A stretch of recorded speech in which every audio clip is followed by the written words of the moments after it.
नमस्कार। वर्षकु थरे एमिति एक दिन आसे जहाकु कि आनंदर पर्व कह जाए, आलोकर पर्व कह जाए, आउ ता होची दीपावली। हाँ, पर्व सीना एक हेले कार्यक्रम किंतु अनेक। आज से संपर्क में आम आलोचना करबा। एथिपाई आम सहित अतिथि रूपे जोड़ी होइछन्ती सांस्कृतिक गवेषक डॉक्टर सन्यासी महाराणा। आगे नमस्कार। पवित्र दीपावली आपन को अभिनंदन जनाऊँ। आम दर्शक मानू मो अनेक अनेक अभिनंदन जनाऊँ। तो कथा है जे दीपावली पर्व गोटे लाइन आम सीना कहीदे गोटे सब ये बाक्य किंतु अनेक किसी कार्यक्रम से रही है। तो प्रकृत में दीपावली पर्व अवसर में कौन सब कार्यक्रम हुए प्रथम से आम आरंभ करवा। प्रथम कथा हूँ आमर के न्यूज ओडिया देखुवा समस्त दर्शक मानू आलोक पर्व दीपावली समस्त अजस्र अप्रमित शुभेच्छा शुभकामना। भगवती महामाया श्यामा काली कृपारू एवं आमर पितृपुरुषर आशीर्वाद समस्ते सकुशल भाव भलरे रुहतु। ए प्रदेश रे आमर सर्वदा शांति समृद्धि बजाय रहू। माँ लक्ष्मी विनायक बुद्धिदाता विनायक कृपा मध्य बजाय रहू। किंतु जो प्रसंगटी आज उठी ये निहाती भाव में समस्त मन भितर प्रसंगटी थाए जे दीपावली दिन एक किंतु पर्व अनेक, परंपरा अनेक, कथा भी अनेक। सही संदर्भ भितर जीवा भितर प्रथम चिंता करवा माँ विषय। शरणागत दिनार्थ परित्राण परायणे सर्वसार्थ हरे देवी नारायणी नमस्तुते। भगवती महामाया परमांबिका जे आद्या शक्ति बोली विचार करा जो कात्यायन स्वरूप नारायणी पाखु जो दुर्गतिनाशिनी दुर्गांकर अंशरू प्रथमे जो महाशक्ति उत्पन्न होते सी थे काली थे। आपण चिंता करूँ काली शब्दटी उत्पन्न है कौटी जो शक्तिर आद्य होची अर्थात मार्कंड पुराणर सावनिका मन्वंतर अनुसार जो सप्तशती चंडी पाठ होची से चंडी पाठर प्रथम ध्यान होची महाकाली ध्यान। तेणु से ही महाकाली गोटे अंश होची श्यामा काली जहाँ को आज पूजा करा जाए। तेबे ए कालींकर उत्पन्न हब कथाटी कौटी थिला। माँ दुर्गा सीना महिषासुर को बद्ध कले किंतु माँकर शरीर भितर जो अनेक शक्ति उत्पन्न हेले से माने विभिन्न सेनाध्यक्ष मानू अनेक सेनापति मानू अनेक गण मानू हत्या करथिले बा मारिथिले बध करथिले निहत करथिले। से भितर जने राक्षस थिले तांका ना रक्तबीज। रक्तबीज नामक राक्षस सी ब्रह्मांग पाखर वर प्राप्त थिला। ताकू केही मारि परिबेनी। तार रक्त टुपा जितेबाला पृथ्वी उपर पड़ो सेठू आउ रक्तबीज उत्पन्न हम समशक्ति संपन्न स्वयं संपन्न रक्तबीज सृष्टि हो। तेबे माँ दुर्गा जितेबाला बद्ध करती ता रक्त टोपा पड़ा मात्र के हजार हजार रक्तबीज उत्पन्न होती एवं माँ युद्ध करती।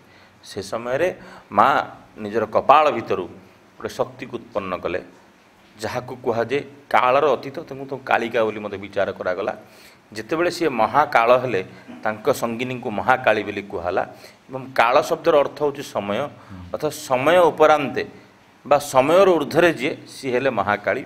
से भगवती अभय वरद मुद्रा सहित खड़ग खरपर धरिकी उत्पन्न हेले। देवींगर वर्ण एवं रूप को देखिकी रक्तबीज भयभीत है। माँ रक्तबीज को बद्ध करती एवं जो रक्त भूमि में पतित हुए से रक्त को से खरपर भितर रखिकी ताको पान कर दियंती अर्थात भूमि में पड़ापी दियंती। यही भाव रक्तबीजर बद्ध होती किंतु रक्तबीजर रक्त पान करी करी देवी भितर एक उन्मत्त शक्ति जिते शक्ति अधिका हो जाए प्रबल हो जाए मनुष्य निहाती भाव कंट्रोल बाहर को चली जाए ताहा भी देवी पक्षर होती। जथा देही तथा देवी मत अनुसार होती। देवी कौन करछंती सेठू संपूर्ण ब्रह्मांड भ्रमण करछंती जोठी जाइछन सेठी ध्वंस विध्वंस होईछि। देवींकर पाद पड़िबा परे नदी सुखी जाइछि। देवींकर दृष्टि पड़िबा परे जंगल निया लागि जाइछि। सबु जनबस्ती नष्ट हो जाइछि। एभली एक घड़ीसंधि मुहूर्त शक्तिर एभली एक विपरीत रूप विकलार रूप देखिकी ब्रह्मा निहाती भाव में विष्णु को प्रार्थना कले महाप्रभु शक्ति तो उत्पन्न हेले याकू वर्तमान रखिबो किए कंट्रोल करिबो किए।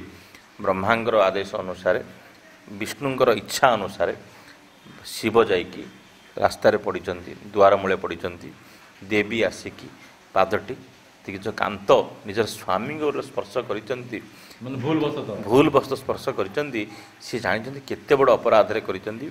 लज्जार जीभटा को बाहर कर दांतरे कामुड़ी एवं निजर संज्ञा को अर्थात निजर शिवत्व को निजर ज्ञान को प्राप्त करिचंती।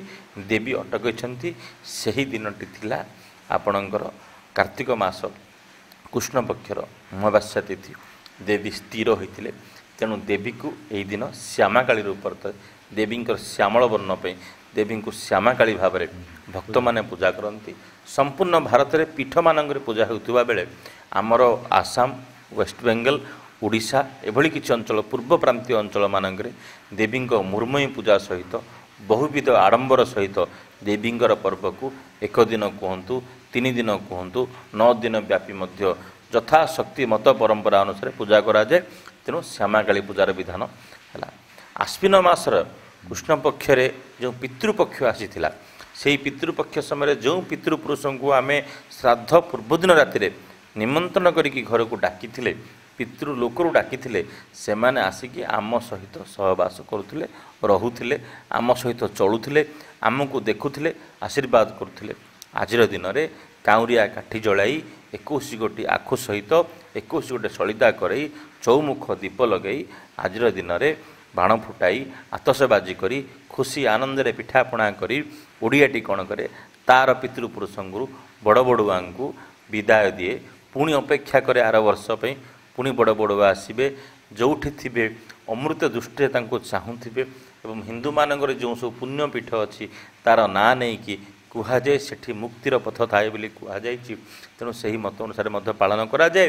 भारतर अनेक प्रांत मानक अर्थात पूर्व भारत एवं उत्तर भारत मानक प्रायतः यही समय लक्ष्मी विनायक को पूजा कराए जो लक्ष्मी उत्पत्ति कुमार पूर्णमी बा कोजागरी पूर्णमी अवसर होता से देवी को बुद्धिदाता ज्ञानदाता अग्रपूज्यों सहित मिसाई व्यवसायी श्रेणी लोक मैंने हूँ घरे घरे हूँ लक्ष्मी विनायक को स्वतंत्र भाव में आज संध्यारे सुखरात्रि बोली कहुई तेणु तंत्र मंत्र जंत्र ये व्यवस्था होती आपड़ देखु गोटे कथा कहुई कदाचित शीते प्रेते कदाचित कमलासने कदाचित केसरी पृष्ठे रम्यते काम रूपिणे भगवती महामाया समस्त कामना को दूर करंतु। आउ गोटे कथा कहुई शास्त्र मानक एक एक शक्तिश्च परमेश्वरस्य भिन्ना वदंती व्यवहार काले भोगे भवानी पुरुषेषु लक्ष्मी कूपे च काली समरे च दुर्गा तेणु गोटे पर्व भितर से लक्ष्मी भाव में पूजा करागला